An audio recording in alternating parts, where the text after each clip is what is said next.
नमस्कार दर्शकों। महाभारत की कथा में पांडव जब अज्ञातवास भोग रहे थे, वो सभी पांडव कौरवों से बचने के लिए वेश बदलकर विराट नगर में रहने लगे, जहाँ पर पांडव और द्रौपदी एक सेवक बनकर समय व्यतीत करने लगे। युधिष्ठिर राजा विराट के मंत्री कनक के रूप में कार्य करने लगते हैं। अर्जुन ब्रंदलला नाम के एक किन्नर के रूप में वहाँ की राजकुमारी उत्तरा को नृत्य सिखाने लगते हैं। भीम बल्लाव के रूप में खाना बनाने लगे। नकुल ग्रांतिक के रूप में घुड़सवार और सहदेव तांतिपाल के रूप में चरवाहे का कार्य करने लगते हैं, जबकि द्रौपदी सैंद्री का रूप में रानी की सेवा करने लगती है।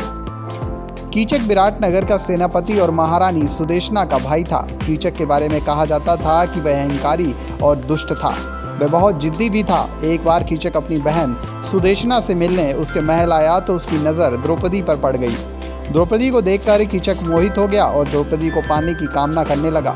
कीचक ने अपनी बहन सुदेशना को द्रौपदी को उसके पास भेजने को कहा। रानी की आज्ञा से द्रौपदी कीचक के पास जाती है। कीचक द्रौपदी पर गलत नजर डालता है। द्रौपदी इसका विरोध करती है और उसे गंभीर परिणाम भुगतने के लिए कहती है। इससे कीचक समझ जाता है कि ये कोई मामूली दासी नहीं। कीचक को शक होता है।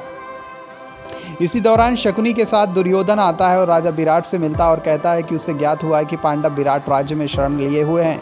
राजा इस बात से इनकार करते हैं, लेकिन इन बातों को कीचक सुन लेता है और वह समझ जाता है कि दासी ही द्रौपदी है। कीचक इस बात की जानकारी दुर्योधन को दे देता है। कीचक एक बार फिर द्रौपदी के पास जाता है और कहता है कि उसे असलियत का पता चल चुका है। इस बात से द्रौपदी हैरान रह जाती है। कीचक द्रौपदी को रात में अपने कक्ष में आने के लिए कहता है। उसके आज्ञा न मानने पर वह राज खोलने की धमकी देता है। इस बात की जानकारी द्रौपदी सभी पांडवों को देती है। पांडवों को बहुत क्रोध आता है। तब अर्जुन बताते हैं कि कीचक के मन में राजा बनने की इच्छा है। तब पांडव कीचक वध करने की योजना बना डालते हैं।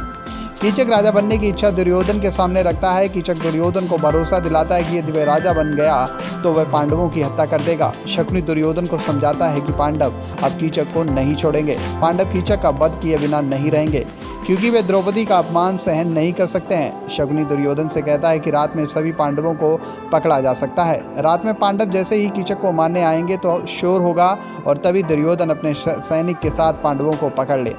लेकिन इस बात का पता पांडवों को चल जाता है। तब पांडव एक योजना बनाते हैं। पांडव द्रौपदी के स्थान पर भीम को महिला के कपड़ों में उसके कक्ष में भेज देते हैं। कीचक समझ नहीं पाता और भीम को द्रौपदी समझकर पकड़ लेता है। तभी भीम कीचक को अपनी पकड़ में ले लेते हैं और उसका वध कर देते हैं। कोई शोर ना हो इसके लिए अर्जुन किन्नर के रूप में संगीत पर नृत्य करने लगते हैं। इस प्रकार दुर्योधन और शकुनी को कुछ पता ही नहीं चलता और कीचक वध हो जाता है। तो दर्शकों, कैसी लगी आपको हमारी ये जानकारी? आप कमेंट बॉक्स में लिखकर हमें ज़रूर बताएं और हमारे चैनल को लाइक एंड सब्सक्राइब कीजिए। नेक्स्ट 9 स्पेशल से रजत की रिपोर्ट।